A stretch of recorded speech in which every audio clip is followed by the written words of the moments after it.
Hope Mobile.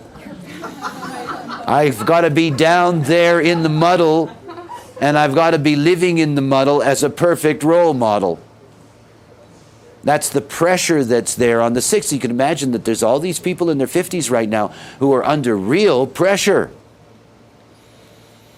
And that pressure is that they got to go back into things that they thought they had left behind. I want to tell you something else. I don't want to frighten you with it, but it's something to really understand. You like that? Did I set you up? Shit. Maybe I shouldn't tell you. You know that I'm involved with, and many of you know Eleanor and Marvin, we're involved in all kinds of medical research in relationship to human design.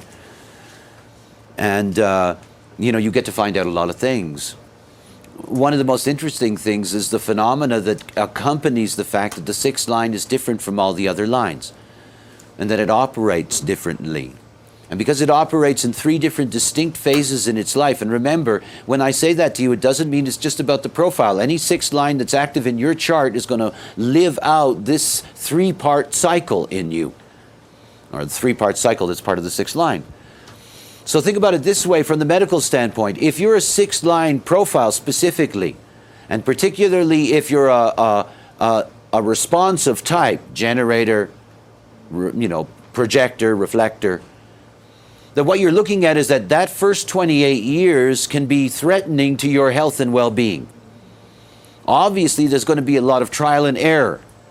And in that trial and error, all kinds of potentials to run into illness. Now, I'm a classic baby boomer. I was born in 1948. Now, in my generation, when I went to public school, there were kids in my public school that were getting polio. Now, if we did a survey of those kids, and all of us of my generation know that, we all went through that phenomena. If you were to do a survey of all of those polio victims, you would find that the vast majority of them have 6 lines in their profile. Now, think about what happened to them. What happened to them was that, you know, we end up finding a way to sort of be able to deal with it. By the time they get to the end of their Saturn cycle, they have accepted what has happened to them, and it no longer has an active part in their life other than it's an inconvenience. You know, they may have to limp, they may have to, whatever the case may be. And they will go through that period from being 28 years of age to being 50 or 51, the Chiron return, and everything will be fine. They're on the roof of the house. They become aloof. They've taken their physical body away from that kind of potential contact, that bumping into them, that trial and error process. Now they're coming down off the roof. Statistically, what we are discovering is that the 6 lines that we have been looking at, the ones that had polio, who got it in their 3rd line phase, now they're getting post-polio syndrome.